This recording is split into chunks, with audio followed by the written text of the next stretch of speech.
ครับกลับมาพบกับขายสูตรพร้อมศาสตร์ไฟล์ Excel พร้อมใช้นะครับ วันนี้เรามานำเสนอตัว Stock Control นะครับตัว Stock Control นี้ก็จะมีไว้สำหรับทำกราฟเพื่อนำเสนอแล้วก็แถมตัววิเคราะห์เล็กๆให้ดูได้นะครับ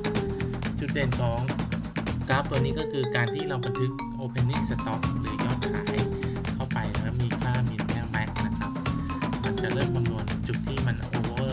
Sell นะครับหมายถึงว่ามีการที่เราเก็บค่ามินสูงกว่าค่าขายนะครับเป็นค่ามินสูงกว่าค่าขายเป็นเท่าไหร่แล้วก็โอเวอร์